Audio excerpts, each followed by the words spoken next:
Neața, familie! Eu sunt Elena și săptămâna aceasta am să vă prezint top 7 întâmplări din viața mea pe care mi le amintesc cu zâmbetul pe buze, însă în acel timp nu le-am trăit cu plăcere. Dar înainte de a începe, haideți să aruncăm o privire canalului de YouTube Ale Alexandra.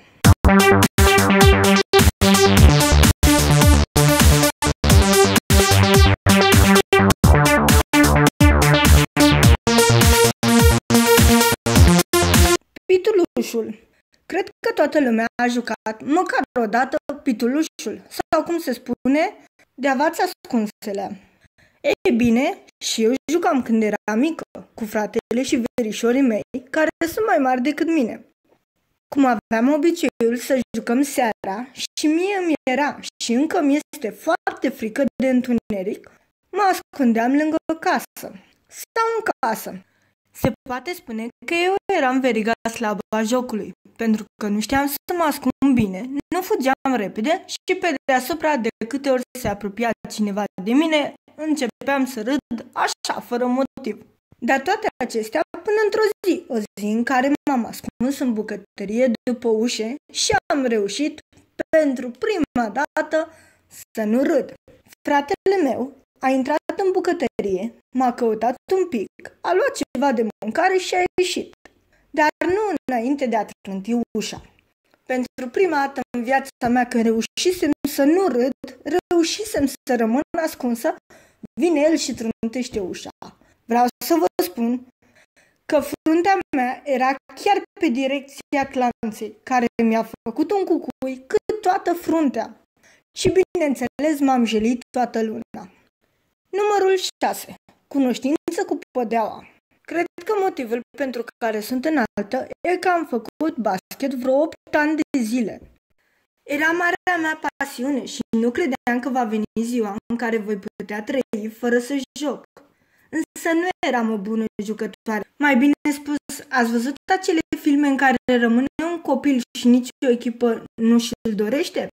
De fapt, cred că ar fi mai bine primit un bolovan decât el. Ei bine, acel copil eram eu. Așa că lucrurile nu erau ușoare pentru mine. Dar asta nu înseamnă că nu puteau fi mai grele, pentru că într-o zi, în timp ce făceam încălzirea, antrenorul meu a strigat în gura mare că alerg ciudat, ca și cum aș fi un cosaj. Cum pe vremea aceea eram un copil extrem de sensibil, acel gen de copil căruia îi spui bună mai tare și începe să plângă, am început să mă gândesc și să mă gândesc la ce îmi spusese antrenorul și să încerc să alerg mai bine. Și așa, dintr-o dată, de nicăieri, a apărut o linie în fața mea, o linie atât de groasă și nu știu cum să spun, dar m-am împiedicat de ea și am făcut cunoștință cu podeaua într-un fel atât de romantic. Eram față în față, ce să mai, eram atât de aproape încât mi-am rupt nasul din cauza emoției întâlnirii.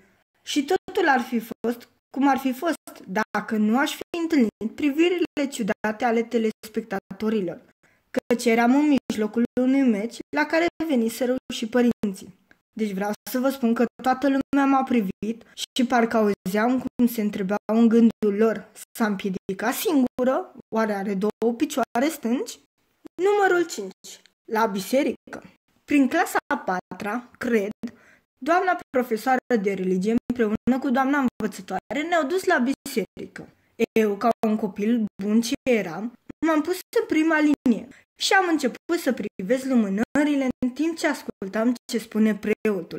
Și am simțit că Dumnezeu se apropie de mine, că își vedeam cum luminile cresc și cresc, iar totul în jurul meu începea să se întunece și simțeam cum inima îmi bate mai tare, până când am simțit cum cineva îmi pune apă pe față și un coleg striga: nu a murit, nu a murit! Nu vreți să știți cât timp s-a râs de fata care a leșinat în biserică. Numărul 4. Analize. Și că tot a venit vorba de pierderea cunoștinței, când eram mai mică m-am dus la spital cu mama, tata și sora mea pentru a ne face analize. Era prima dată, din ce mi-amintesc eu, când îmi scoteau sânge și mi-era o frică că aveam impresia că inima îmi va sparge pieptul. Dar cum eram un copil cu minte, nu am spus nimic. Totul bine și frumos frumos până când am ieșit afară, unde am văzut cum se întunecă totul în jurul meu. Partea amuzantă la poveste e că părinții mei erau atenți la sora mea și nu și-au dat seama că eu leșinasem. Așa că îi spune mama lui tata: Ioane, a leșinat cineva. Când s-a uitat, era meu. Numărul 3. SMS. Eram eu într-o vară la țară și cum bunicii mei au casa pe un deal, de câte ori coboram seara să mă întâlnesc cu cei din vale, mă însoțea câte cineva la întoarcere, căci drumul era cam pustiu. Într-o seară, în timp ce mergeam pe drum spre casă, încercam să-i scriu un SMS unei prietene. Cum nu eram singură și eram cu prietenul meu, m-am gândit că o să aibă grijă de mine și dacă o să plec pe arătură, o să mă ia de mână și o să zică: bă, pe aici e drumul. Dar de unde? El nu avea niciun stres. Așa că am tăiat drumul, am căzut cu piciorul într-un șanț și m-am oprit cu fruntea drept în casa unui vecin, că șanțul era chiar în spatele casei. Și m-a zis să ai încredere în bărbați că au grijă de tine. Numărul 2. În excursie. Când eram în clasa 5-a, am plecat în excursie cu școala. Prima oprire a fost la Sibiu, unde profesoarele ne-au anunțat că e un fier înfipt în pământ, chiar lângă autobuz și să avem grijă. Cât am stat o jumătate de oră acolo, nu s-a întâmplat nimic. Însă, când ne-am adunat să plecăm, deșteapta de mine s-a dus în fugă și a dat cu piciorul drept în fier. Am lăsat privirea în jos și am văzut cum iese sânge, de parcă era la robinet, și am simțit așa o stare, nu știu cum să spun, dar se învârtea totul. Atunci mama unui coleg, care era asistenta școlii, m-a luat deoparte și mi-a bandajat piciorul. Dar să nu credeți că s-a terminat povestea. La Deva, când toți au fost în vizită, eu am fost la urgențe să-mi fac antitetanos. În fine, toate bune și frumoase până când a luat autobuzul foc. Deci, fraților, să mă fi văzut pe mine încercând să ies din autobuz cu un pantof într-un picior, în altul cu un teneș, pe care îl primisem de la o profesoară și cu piciorul buturug. Ziceai că sunt personajul principal dintr-un film cu proști. Iar ca să nu se termine povestea frumos, când am ajuns acasă noaptea și tata a venit după mine, m-a întrebat: ești iată rău? Mergem la urgențe? Dar mie, nu știu din ce motiv, mi-a fost frică să-i spun adevărul. Doar, mulțumesc lui Dumnezeu, nu am părinți violenți sau neînțelegători. Doar că eram eu, extrasensibilă, și am spus că nu. Iar a doua zi, cine credeți că s-a trezit cu piciorul cât buturuga și a trebuit să meargă la spital, să-i curățe rana pe viu cu farfeca, căci se infectase? Eu, bineînțeles. Numărul 1. Nu era moartea cu coasa. Și pe locul 1 am lăsat povestea cu coasa, pe care v-am povestit-o, în special 1000 de subscritori.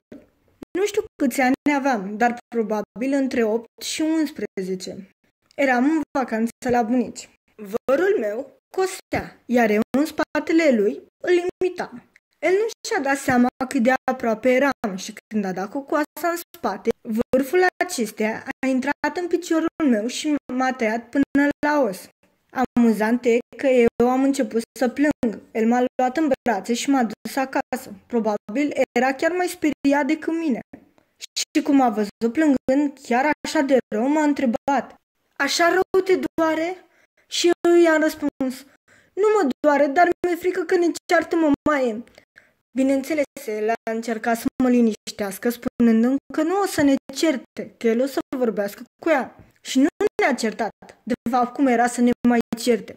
Să știți că până am început să merg câtuși de cât bine, a durat câteva zile. A fost o rană destul de adâncă. Sper că m-au plăcut amintirile mele, mie chiar mi-au adus un zâmbet pe buze. De asemenea, aș vrea să vă mulțumesc încă o dată pentru cuvintele frumoase, pentru că v-ați abonat și pentru că mă urmăriți. Nu uitați să-mi spuneți într-un comentariu care poveste vi s-a părut cea mai amuzantă. Și nu fiți secretoși și împărțiți cu mine și cu toți ceilalți o amintire amuzantă din viața voastră. Iar atunci când ajungem la 10.000 de abonați, am să fac un videoclip special în care să le răspund haterilor. Salutările pupăcioase de săptămâna aceasta sunt pentru Ariana Stan, Ariana Grasu, Toni Ștefan, Capitan Ro, X Mihai 96, Andrei Alexandru, Iosif Adam, Georgiana Mihaela, Adriana Elena Iacobciuc. Iar dacă vrei și tu niște salutări pupăcioase, împarte un videoclip de al meu pe Facebook și lasă-mi un mesaj pe adresa mea pe care o aveți în descriere. Aș vrea să-i mulțumesc lui Ropehero Vice City pentru promovare și să vă spun că luni am să fac un videoclip special care se va numi Promovare și am să pun acolo toate canalele ale căror stăpâni mi-au cerut o promovare. Pentru că toți vor acum și nimeni nu înțelege că nu pot mulțumi pe toată lumea. Așa că dacă sunteți interesați de noi YouTuber, luni am să vă prezint câțiva. Până data viitoare, eu vă spun ceau, ceau!